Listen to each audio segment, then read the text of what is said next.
everyone. Welcome back to another episode of Refine and Shine podcast. I'm super excited about my guest today. I've heard him speak numerous times at virtual events and then got to hear him numerous times in person. And I just really say that there's always going to be that one person that you hear speak who's really just going to make a change in your life. And my guest today is one of those people.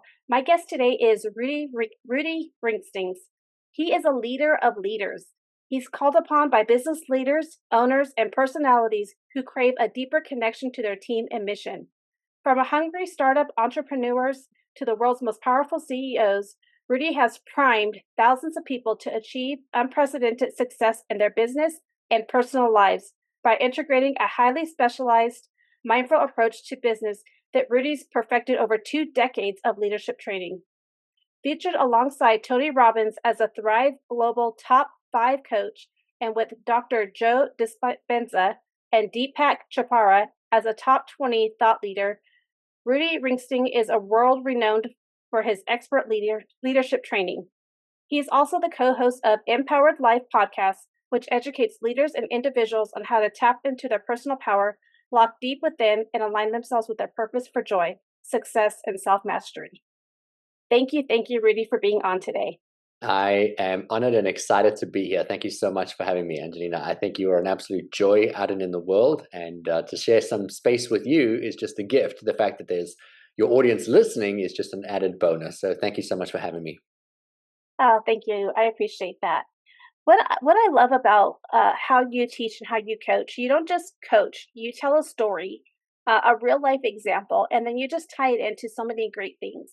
And I know from hearing you speak and a lot of times that you didn't always have the best of life, right? You didn't have all the things that everybody thinks. Like they can see you today and like, wow, he has it all. But I think that's what a lot of people think about people, but they don't understand the growth that it took to get you to here, to where you are today. So can you talk to us a little bit about your journey from wherever you want to start to how you got to where you are today? I think that the question is beautiful. And every time somebody asks me a similar styled question, I always want to make sure that whoever's listening to this is going to get the maximum benefit out of the response, because we can hear somebody else's story. We can read a biography of some famous individual who has achieved some semblance of success in life and say, well, that's a fascinating story. But I think that the stories, as you beautifully and eloquently mentioned a moment ago, is that the reason I tell so many stories or share stories is because we really do learn through story. But the only way that we learn through story is if we somehow see ourselves inside of that story. And so my intention is, my goal is, my hope is that whoever's listening to this doesn't hear Rudi's story. They ask, where is that story present in their life? And how can they create that shift? And how can they create that change? I was born and raised in a beautiful home in South Africa. And when I say a beautiful home, I don't mean physically, structurally. I mean a loving home. 2 loving parents, still married today. I have 2 brothers, so we were 3 rambunctious boys running around this beautiful coastal town of South Africa. But we did not grow up with wealth. And we grew up in a town where a lot of our friends were very successful. Their parents had a tremendous amount of income. And so there was a clear defining line between what we did not have and how much they had. I remember a memory going to my friend's house at, I think I must have been, I could say maybe 8 years old. And her mom said, just grab something to drink. We're having lunch. Like she made sandwiches. She's like, just go to the fridge and get something to drink. And so I opened up the fridge in the kitchen and she said, what are you doing? And I was like, oh, I'm so sorry. And I closed the fridge again. She said, the drink fridge. And I was like, the drink fridge? And so there was another fridge in the kitchen I hadn't noticed. And she's like, no, that fridge. So I opened that and it was like a store fridge stocked. There was layers of cans of Coca-Cola, of these, Fanta drinks. There was just all kinds of soda choices. And I stood there and I was like, people have cans of soda in their houses? Like that's a thing? I remember going to the bathroom, and this is a different home, different experience. And, my friend's mom had 5 or 6 different shampoo bottles in the shower where we were showering as boys. And I was thinking, people have more than 1 bottle of shampoo? Like this was not the reality that I had been raised in. Now, both of those examples I gave you are really silly. And I choose these intentionally because when I noticed that, wow, you could actually have soda in a house, like that wasn't a thing exclusively reserved for a restaurant, which we didn't get to go to often. It was more that I noticed this and processed it as, why don't I have those in my home? Why am I not worthy of having multiple bottles of shampoo to choose from? Why am I not worthy of, 15 bottles of deodorant or cologne in the bathroom? Why do I not have these secondary fridges with all of these things?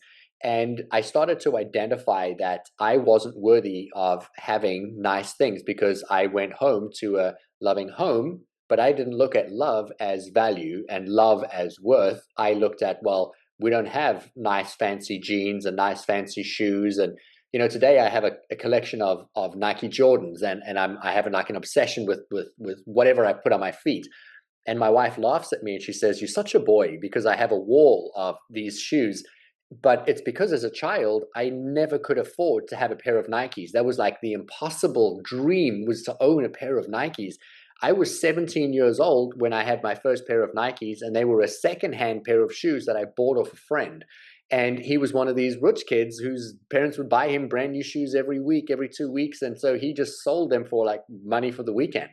And so I spent my entire life identifying that everything around me was validating that I wasn't worthy. I wasn't smart enough. I wasn't good enough. I wasn't good looking enough. I didn't have any talent. I didn't have any ability.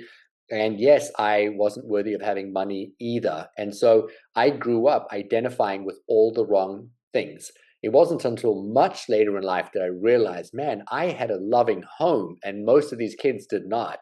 I grew up in a safe environment. My parents were not screaming and shouting and fighting and drinking, and so I really did have a beautiful, rich, abundant life, but my life was perfectly designed in order to prepare me to grow up to feel like I was completely disempowered. Today, I work with some of the elite to support them to achieve their highest and their greatest potential. I have a community where I support individuals who are aspiring to live their highest and their greatest potential.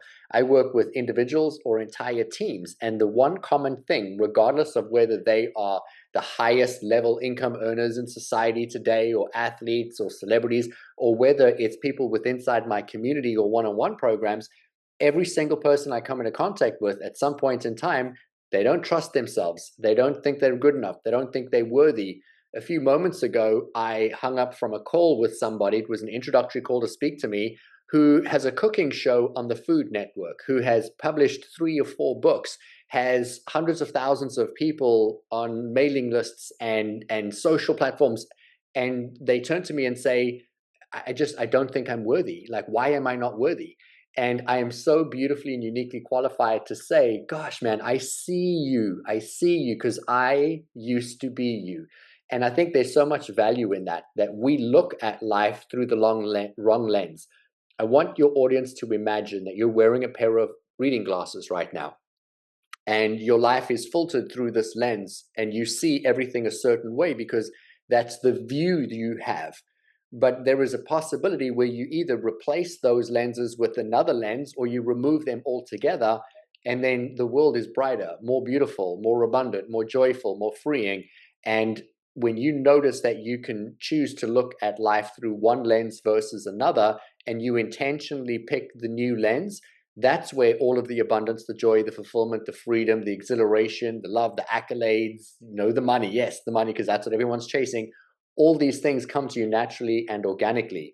But it wasn't somebody else that came to me that gave me any of these things. It was me doing the inner work, me sitting with myself, and me asking the hard questions. And that was the peeling back of the layers that allowed me to remove the lens that wasn't serving me, so I could actually look at all of the joys and the abundances that were immediately available to me, so I could grow and expand those to become businesses and clients and books, etc.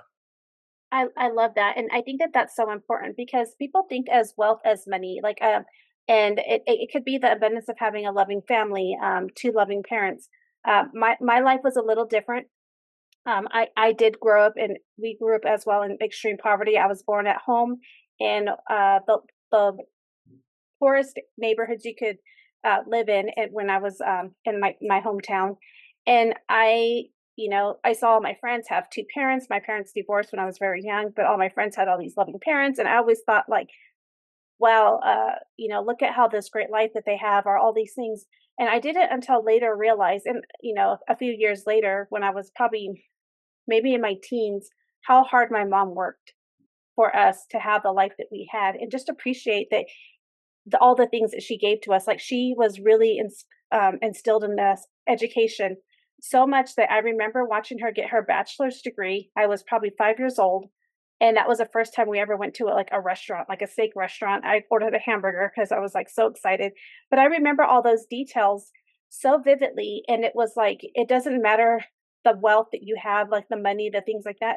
But just to see your mom achieve a dream that she had was such impacted me so much that it inspired me to, even though I had lots of obstacles in my life, that I wanted to make sure that I got that degree when I got my bachelor's. And it took me a long time, but I had my kids there.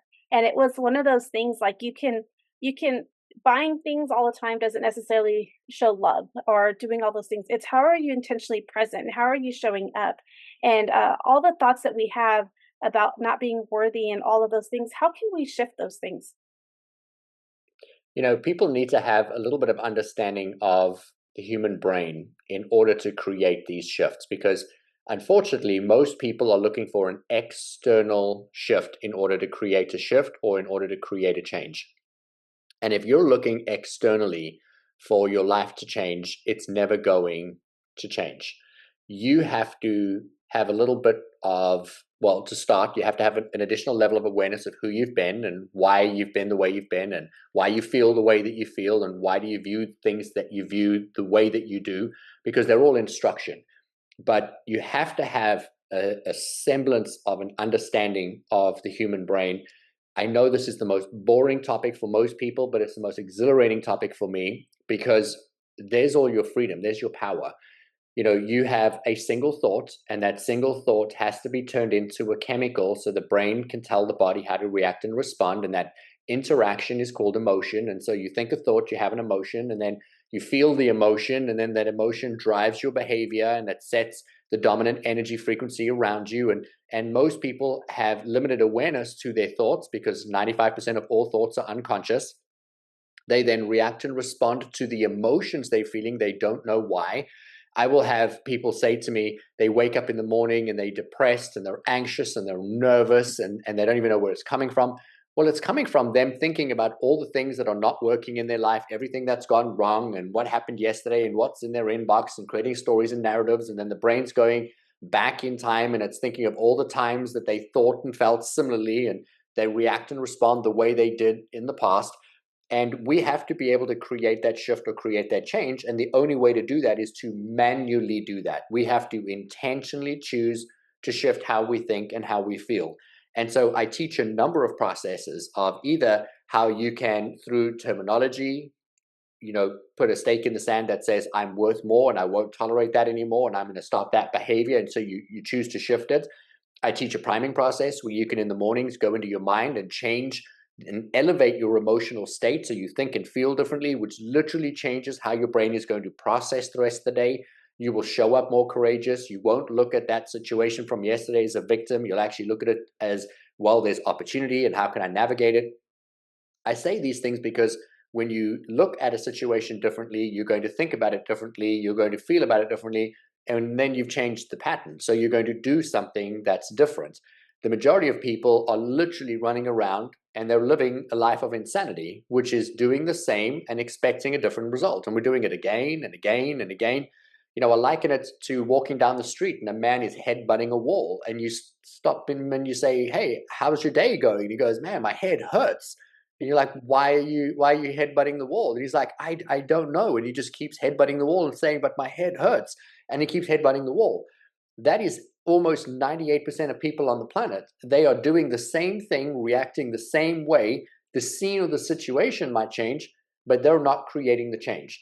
So your question was really, how do we create that shift? Well, you have to have the understanding or the awareness to, you are not your thoughts. You are not your feelings. You are the awareness to the thoughts, the awareness to the feelings. And if you can really understand what I just said, it's a truly deep and profound spiritual truth. You are the awareness to the experience. And when you have an emotion and you feel a certain way, it feels like it's you, viscerally you, because you feel like it's in you, but it's not. You are just the awareness to what is happening in the body.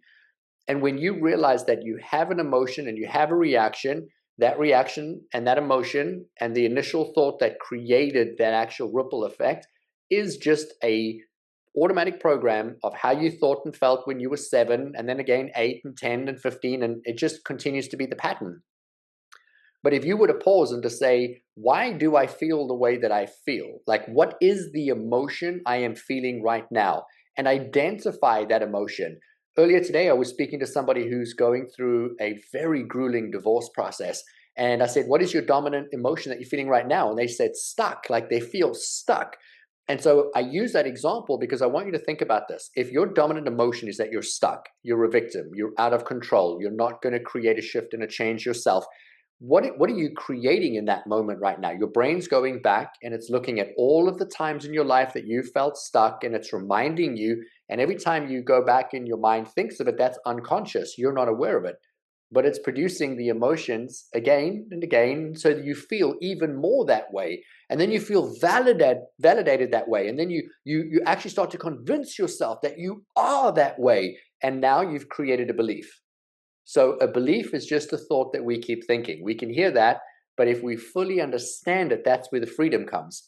If I asked you, what is a belief around anything? I'm going to ask you, where did it come from? Why do you have that belief?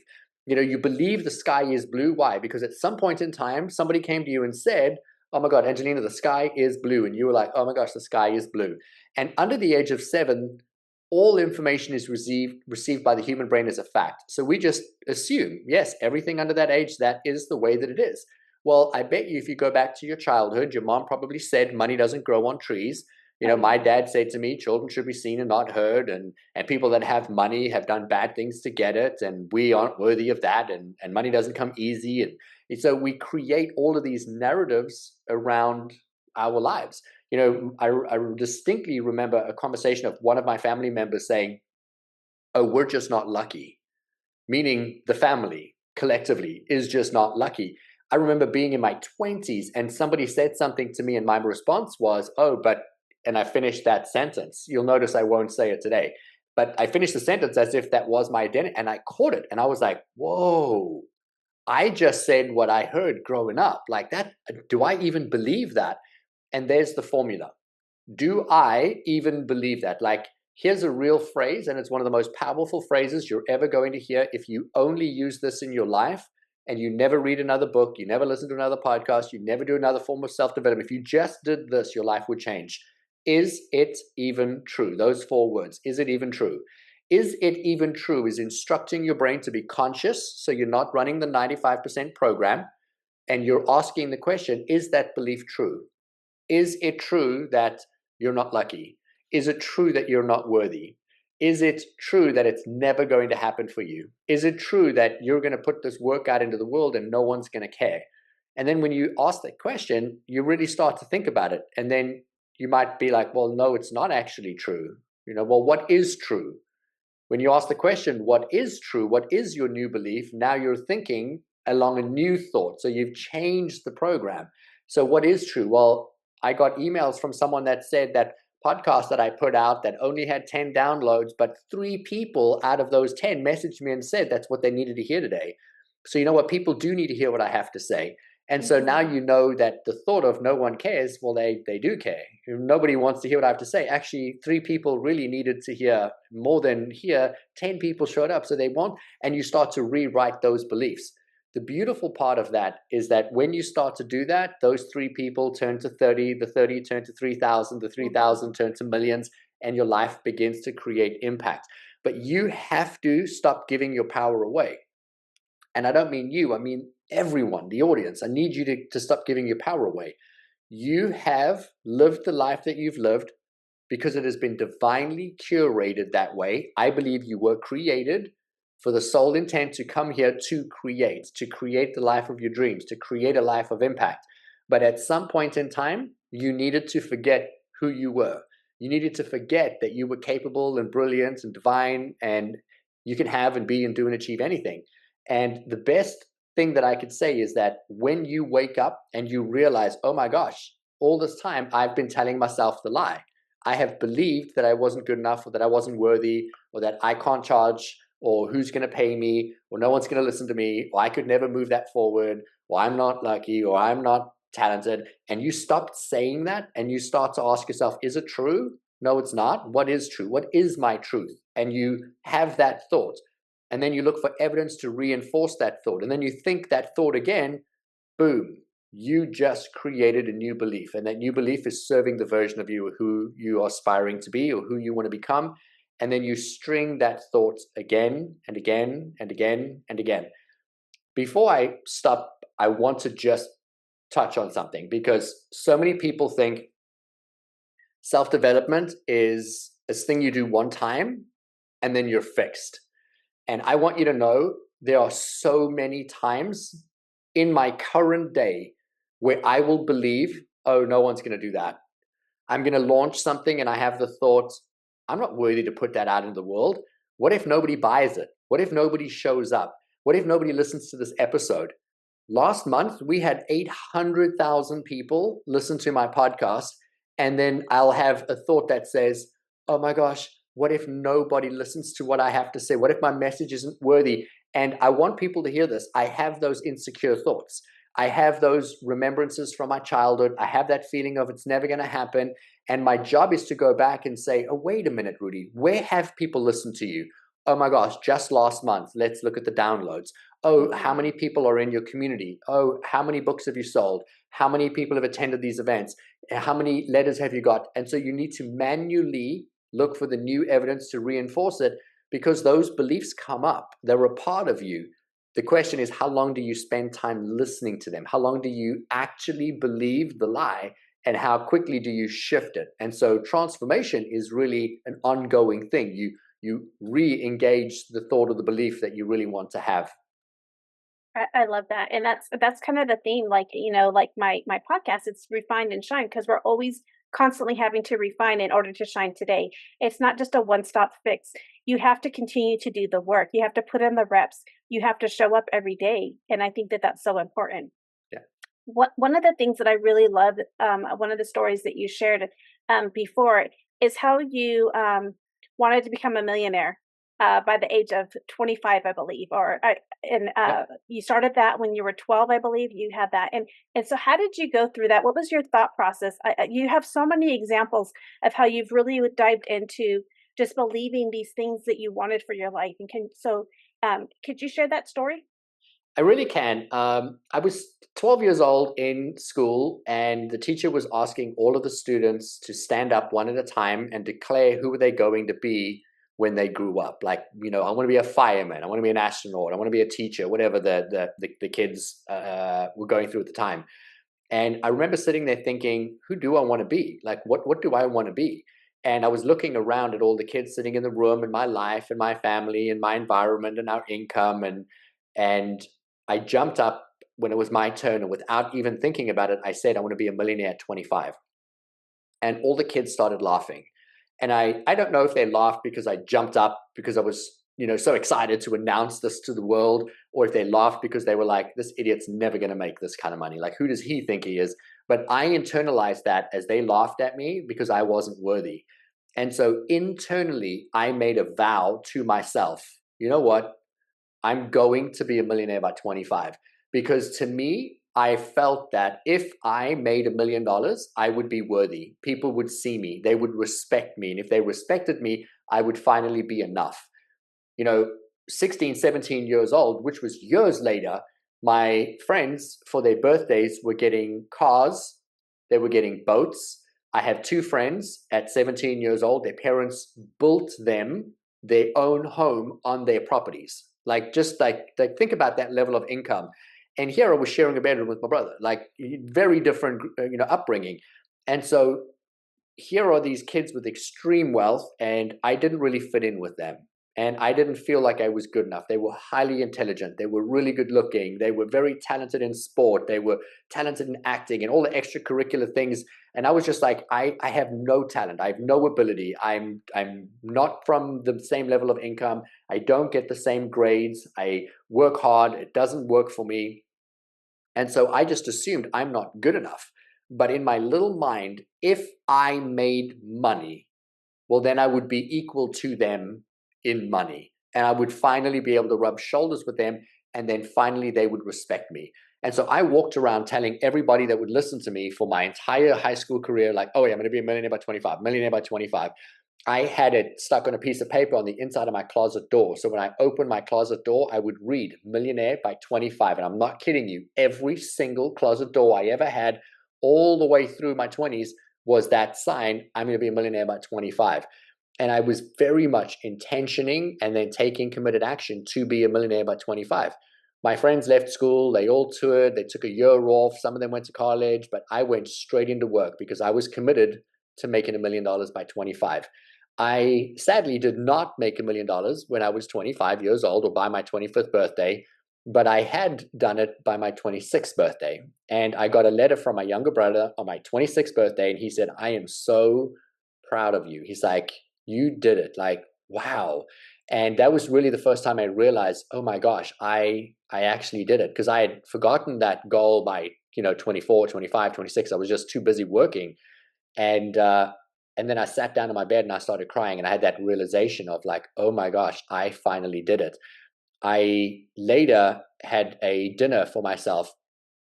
I just bought a 2-story loft apartment, and it was, a beautiful brand new building, towering everybody, 2 levels at the top. I'm supposed to feel like the king of the castle.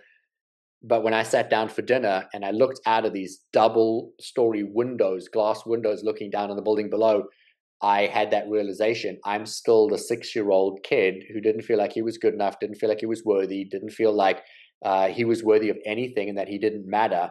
And I started looking at the relationships around me. I had a girlfriend that I was pretty sure was cheating on me, but I was still dating her. I had 2 friends that were really close friends of mine. One stole $30,000 from me. The other was around $18,000. They would say to me, oh, yeah, yeah, yeah, I'll give it back. Oh, yeah, I'm doing this thing. Oh, yeah, yeah, I've got this thing coming up, and I'll come back to you. And they just avoided me. And I tolerated them all the time because I didn't feel like I was good enough to have a better relationship. I didn't feel like I was good enough to have better friends. I didn't feel like I was worthy of a relationship where my partner wasn't cheating on me. And yet I had money. And so I was like, so money doesn't make you feel worthy. Money doesn't make you respected. Money changed nothing. And that was a very sombering moment for me to be sitting in this castle, so to speak, and realizing, wow, I'm still broken. And so that really was the beginning of my inner journey of asking the real questions like, am I worthy? Is there value to me? Is there value to my life? And stacking the evidence and rewriting that narrative of what had been my belief. I didn't know it's what I was doing at the time. I didn't intentionally sit down to rewrite my beliefs, but I had got really tired of living the same life, of feeling the same way, and of nothing filling that cup. And that was really for me a really beautiful part of my life. There's an interview with Jim Carrey where he is quoted saying he wishes every single person on the planet could be a multimillionaire and could have every single one of their dreams realized and could be famous beyond belief, that everybody knows them, everybody reveres them.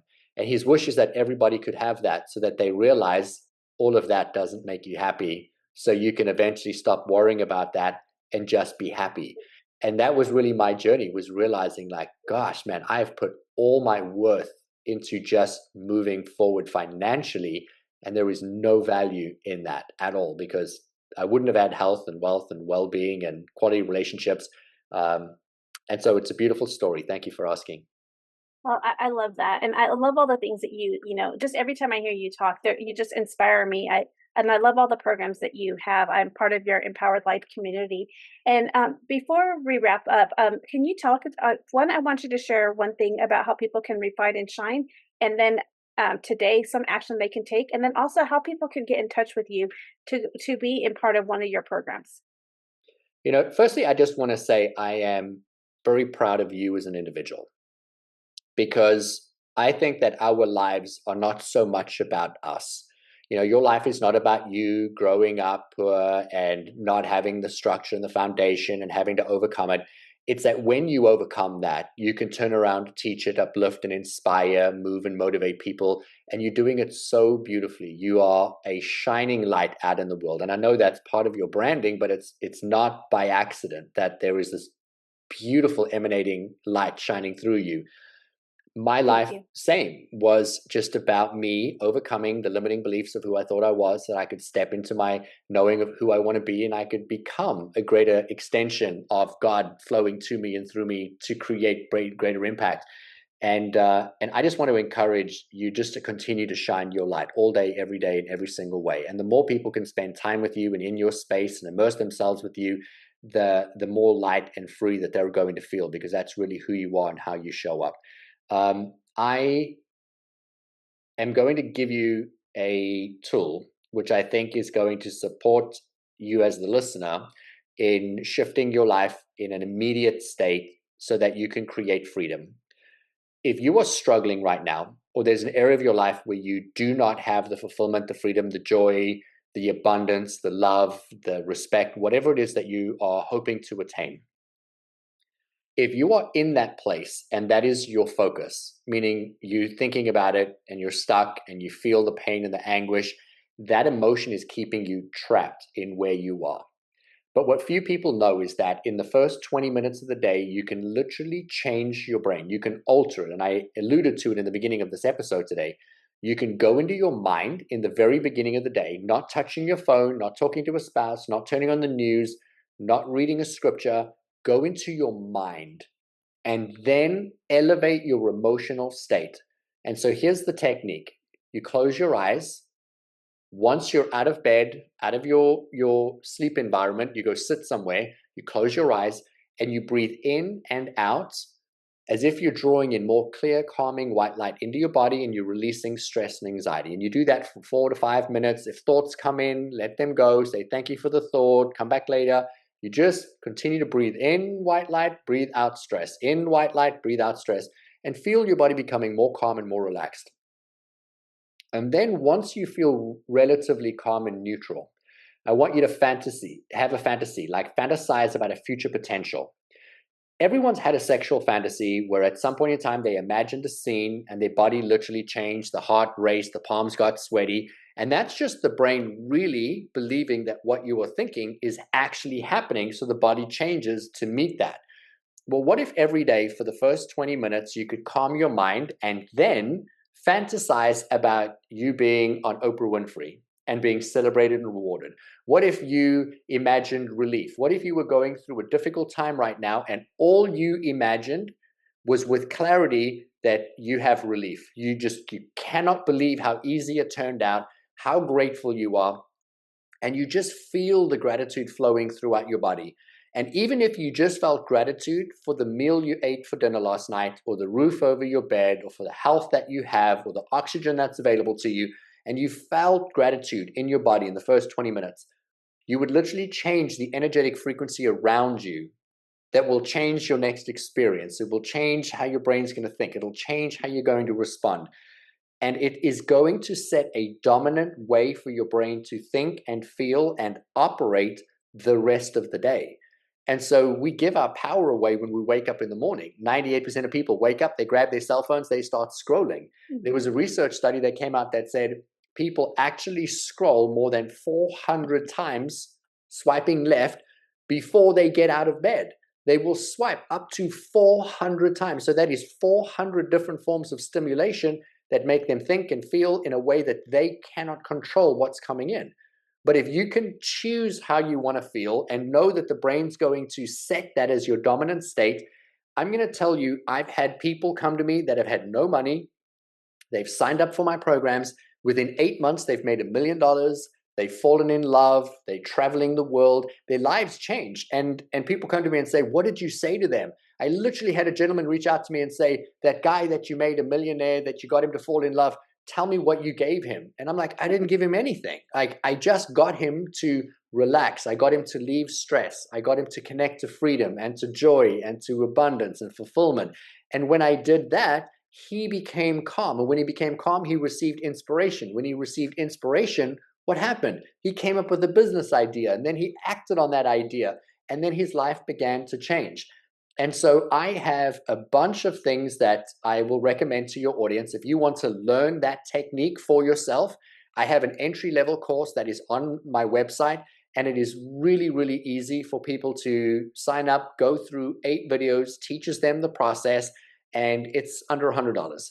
I have a community where people can come in and actually get hour-long trainings. I'm generally training for up to 2 hours at a time because I overgive, but I do this every 2 weeks. And so an hour to 2 hours every 2 weeks where I'm pouring into you.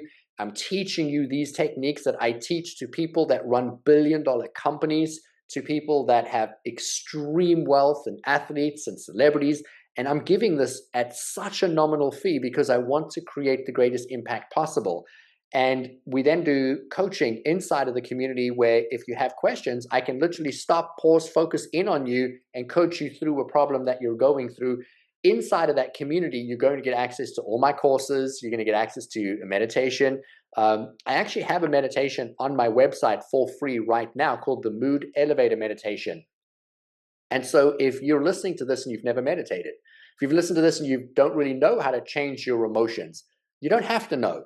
Download the meditation. It's absolutely free. It's on my website, rudireekstins.com. That's RUDIRIEKSTINS.com. And download the meditation, the Mood Elevator Meditation. Close your eyes and follow my prompts. I will ask you to go through a series of breath work, and then I'm going to say, imagine you're stepping into an elevator, the elevator goes up, you open the door, you're now experiencing this emotion, and you just connect to them. It will absolutely, unbelievably, and irrevocably change your life. My work works 100% of the time that people do the work. And my wish for you today is without spending a dollar, change your life. Do the breathing, elevate your emotion, and you're on your way. If you need help, get the free meditation, and that will be enough to change your life. Ask the question, is it even true? That will change your life. Or if you're looking to join into a community or you want to work one-on-one with me, I have so many potentials and avenues. But at the end of the day, as the listener, if you want to rise, you want to shine, you want to transform, you want to create impact, at some point in time, you've got to step up to the plate and you've got to declare, who do you want to be today? And then you have to do that again and again and again until eventually that becomes the new version of you. And one day you're going to turn around and say, how on earth did this happen? Like, how did I get to this level and change all these lives and all this recognition and all these accolades and all this abundance? And it's because you're supposed to. If you're listening to this, you're meant to change the world. You listening to this, your job is to change the world. And the only way to do that is to heal from the limiting version of who you were led to believe yourself to be, so you can step into the power of who you are, so that you can follow in the footsteps of Angelina, so that you can start taking committed action and just think about how beautiful it will feel one day to turn around and know that you left the world a better place than you found it. Well, thank you, Rudi, for all of that. I think it's been a game changer. I've been priming, and it has changed my best thoughts come right after I do my meditation, and then journal what I think, and continually have these positive thoughts of what is it going to feel like when I have this huge 90-day goal that I have? What's it going to feel like when I, walk the land that I want to purchase, or, whatever the thing is that I want to do. I can feel it. And I thank you for all the things that you have provided for us today. Oh my gosh. I just think about how many lives are going to be changed on that land. For your listeners, I had challenged the community. What would you want to do in 90 days if you could do anything? And, when people start dreaming, oh, I want to do this. I want to produce that. I want to create this. And Angelina said, I want to buy this land. This is what I'm committing to doing. And what I love about it, and why I have no doubt you're going to achieve it, is that you're not saying, I'm going to buy this land for me. You keep speaking to, what will the land feel like? You're going to be working in partnership with this land. You're going to be changing people's lives on this land. And when you are coming from a place like that, there is a force that created the universe that is flowing to you and through you that is going to facilitate, meaning working with you, alongside you, to bring this out and into the world. And I don't think there's anything more beautiful than that, than co-creating with the creator to create. So I am very excited to walk your land with you one day. Oh, thank you. I appreciate that. Well, thank you so much. I appreciate this being on today, and you have such a busy schedule. So I thank you for all that you provided for my audience today. You're welcome. Thank you for the time.